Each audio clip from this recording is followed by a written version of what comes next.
سفید کپڑا تنزیب کرنے کے مستحب ہونے، سرخ، سبز، زرد اور سیاہ رنگ کا کپڑا پہننے کے جواز، اور ریشم کے سوا سوت، کتان، بالوں اور اون کا کپڑا پہننے کے جواز کا بیان۔ یہ پڑھتے ہوئے ذہن میں رہے کہ یہ شرائط مردوں سے متعلق ہیں۔ قال اللہ تعالی یا بنی آدم قد انزلنا علیکم لباسا یواری سوآتکم وریشا ولباس التقوى ذلك خیر وقال تعالی وجعل لکم سرابیل تقیکم الحر وسرابیل تقیکم بأسکم۔ اللہ تعالیٰ نے ارشاد فرمایا، اے اولاد آدم، بے شک ہم نے تم پر لباس اتارا جو تمہاری شرمگاہوں کو ڈھانپتا ہے اور باعث زینت ہے، اور پرہیزگاری کا لباس وہ سب سے بہتر ہے۔ اور اللہ تعالیٰ نے ارشاد فرمایا، اور اسی نے بنایا ہے تمہارے لیے ایسے لباس جو تمہیں گرمی سے بچاتے ہیں، اور وہ لباس جو تمہیں لڑائی کے وقت محفوظ رکھتے ہیں۔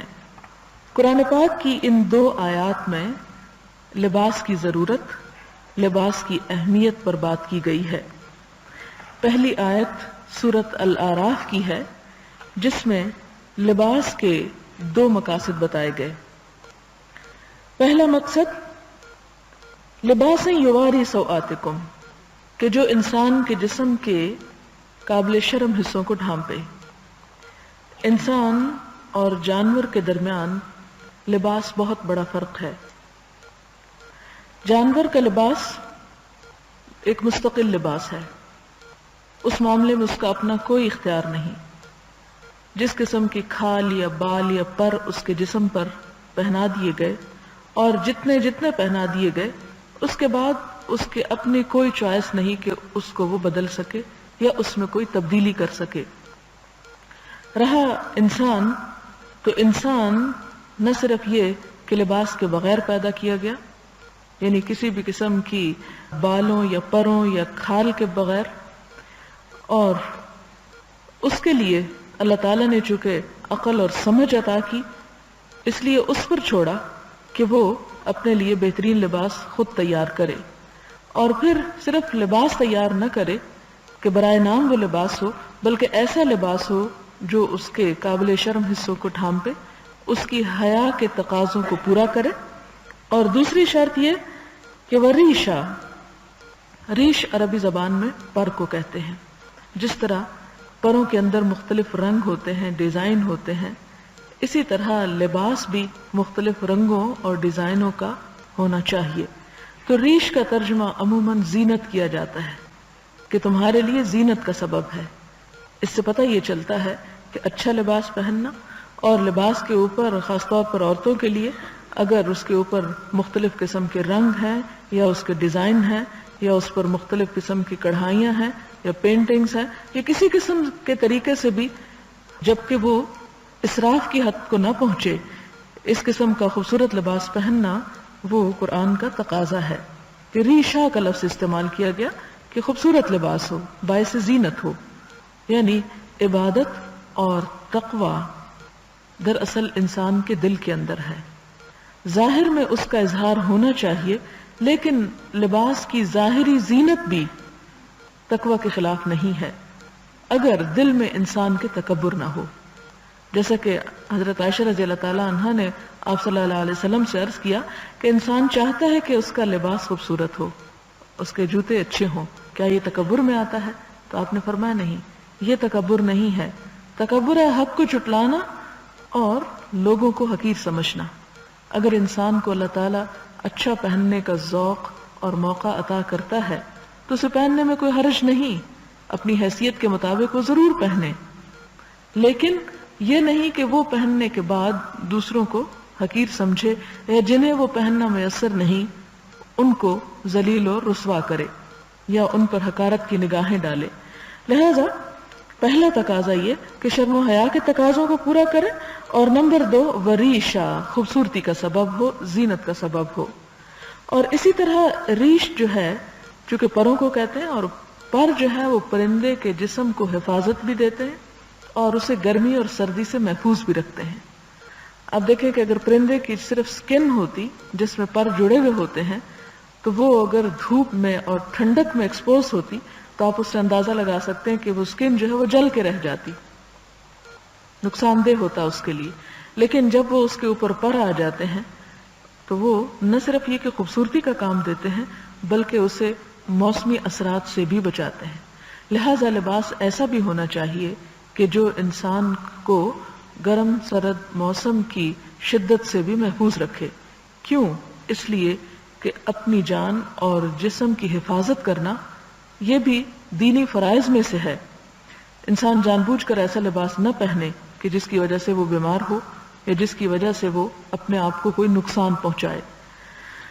لہذا یہ الفاظ تو دو ہیں لیکن ان کے اندر معنی کی ایک دنیا چھپی ہوئی ہے اور پورا فلسفہ لباس کا بیان کر دیا گیا ہے کہ جس میں ایک اعتدال سامنے آتا ہے.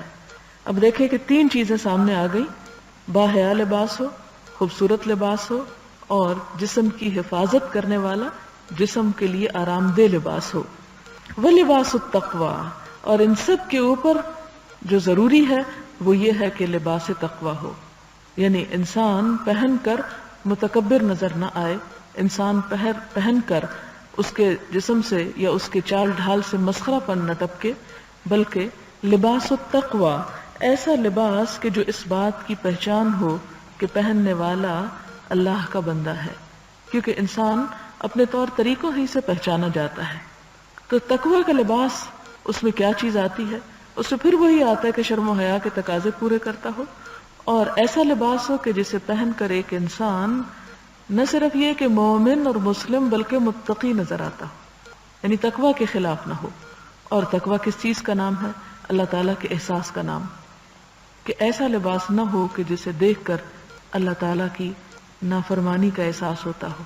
اور خاص طور پر خواتین کے لیے کہ وہ ایسا لباس پہن کر گھروں سے باہر نہ نکلے کہ جس سے ان کی زینت کا اظہار ہوتا ہو، کیونکہ قرآن پاک میں عورتوں کو اپنی زینت کے اظہار سے منع کیا گیا.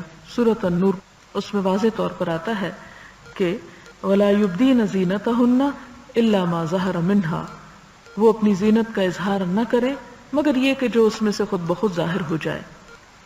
تو لباس التقویٰ میں جو چیز سامنے آتی ہے وہ یہ کہ تقویٰ چونکہ دل کی کیفیت کا نام ہے، لباس کا اگر کوڈ مقرر بھی کر دیا جائے کہ اتنی اونچائی اور اتنی چوڑائی اور اتنی لمبائی، تو بھی تقویٰ کی ضمن میں وہ نہیں آئے گا. اس لیے اسلام نے یہ تو نہیں آپ کو بتایا کہ قمیض کتنے گز لمبی ہو یا کتنی چھوٹی ہو سکتی ہے، لیکن اس نے حدود اور تقاضے جو ہیں وہ بتا دیے کہ کیا کچھ چاہیے اللہ تعالیٰ کو. شرم و حیا کا حفاظت، زینت، جسم کی حفاظت اور پھر اللہ تعالیٰ کی حدود کی پاسداری. لباس پہن کر انسان کی پہچان بطور ایک مسلمان کے ہو، اللہ کے بندے کے ہو. پھر اس کے بعد دوسری سورت النحل میں پھر لباس کے بارے میں بات کی اور فرمایا کہ یہ اللہ تعالیٰ کی نشانیوں میں سے ہے کہ اس نے تمہارے لیے لباس بنایا جو تمہیں گرمی سے بچاتے ہیں، یعنی موسم کی شدت سے بچاتا ہے، اور تمہیں آپس کی جنگ سے بچاتا ہے.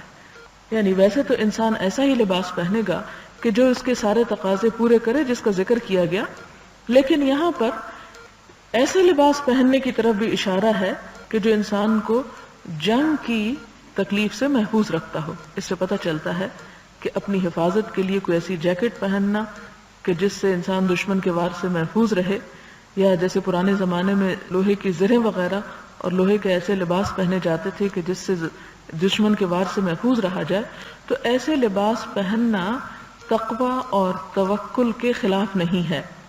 ان کے پہننے کی طرف بھی اشارہ کیا گیا. جیسا کہ آپ جانتے ہیں کہ زرہ جو ہے یہ تو ہے بھی ایک پیغمبر کی ایجاد.